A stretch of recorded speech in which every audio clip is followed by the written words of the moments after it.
Another day of sunshine. Hopefully it keeps up, I guess. And what did I read today? It seems like this trend is continuing this week. What's going on with all these media, I guess, reporting about people using drones in, let's just say, an unsafe way, or in this case, I guess, harassing people? This one says, TikTok and YouTube remove videos of drones harassing homeless people. I saw this one before, it was from a while ago. It says, BumsNDrones, a social media account which publishes aggressively shot drone videos of people experiencing homelessness online, has been banned by 2 major social media platforms. On Wednesday, TikTok and YouTube suspended the account for policy violations after a Forbes inquiry, saying, quote, "We terminated the channels in question for violating YouTube's community guidelines, which prohibit stalking and other forms of harassment," Javier Hernandez, a YouTube spokesperson, told Forbes in an email. The account remains available on Facebook and Instagram, where it has more than 1 million followers. Meta spokesperson Aaron McPike said the company is reviewing the content and will remove any of it that violates its policies. Operated by Henry Hank Brundle of Pueblo, Colorado, the account's traffic in videos of people forced to live on the street, to set to music seemingly for mocking effect.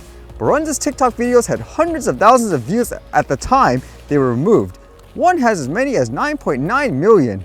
BumsNDrones has 1.2 million followers on Instagram, nearly 11,000 on YouTube, and about 5,000 on Facebook.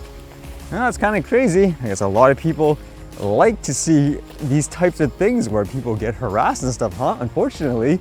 Then again, I don't think these guys are going to be following any rules and regulations, huh, in general. Which makes you think too, actually, with that story yesterday of that YouTuber who's getting fined potentially up to $200,000 for flying near buildings and stuff and all that. How about this guy? Did the FAA ever go after this guy? If not, how come? It kind of makes you wonder, actually. Because in terms of danger and all that, where everyone always fearmongers everyone who uses a drone, this is kind of interesting to think about. Law enforcement are using more drone nowadays in dangerous situations, so this is kind of interesting to think about. This one says, Duluth Police's drone team assists in arrest following shovel attack. Duluth Police says its drone unit played a pivotal role in the arrest of an assault suspect early Tuesday morning. Officers were first called at about 6 a.m. to a residence off East 9th Street and north of 12th Avenue in the East Hillside neighborhood on a report of a man who had been injured by a small shovel during a fight. Police say officers established a perimeter in the neighborhood and a drone was deployed. Members of the DPD's drone team relayed information to the officers to help pinpoint the suspect's location inside the residence and alert them to the ideal moment to make a raid. The 42-year-old suspect was arrested without incident according to police. He was taken to an area hospital to treat an injury he suffered in the initial fight. He is expected to face multiple assault charges. This new technology showcases the importance of keeping everyone safe while allowing officers to detain a violent offender and holding them accountable for their actions, police said in a statement.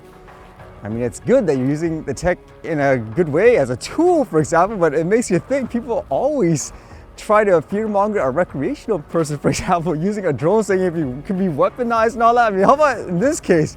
People using shovels and stuff as a weapon? I don't see people yelling, okay, that's it.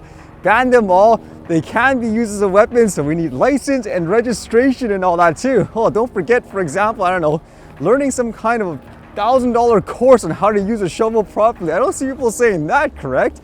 So what's the difference, like, in life in terms of consistency? Why is it like this is basically, okay, it's just a regular cold tool. If people use it in a bad way, you punish them for that? So what's the difference in this case? Because the more you read about it, there's just no consistency in terms of this, quote, safety narrative anyways, overall.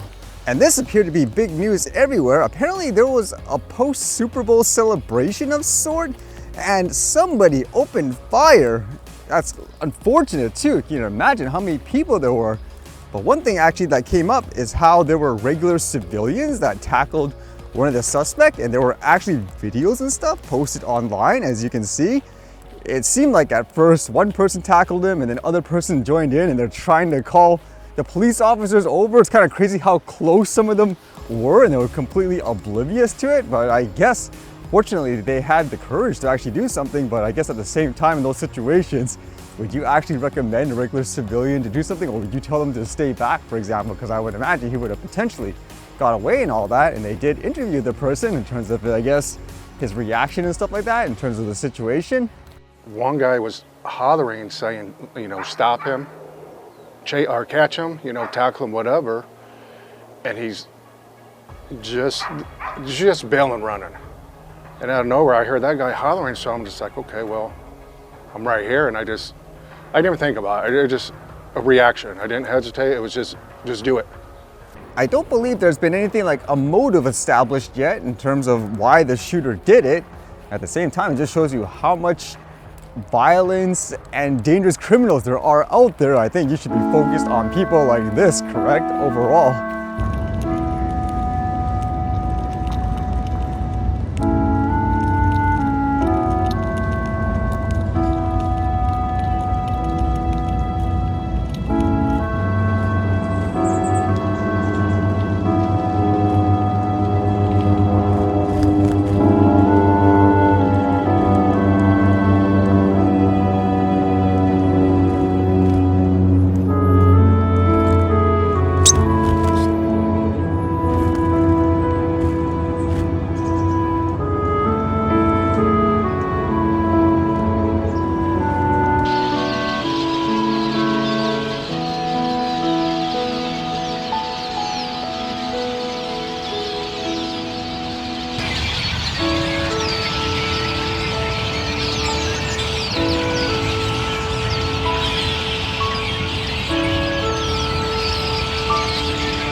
All right, see you guys later.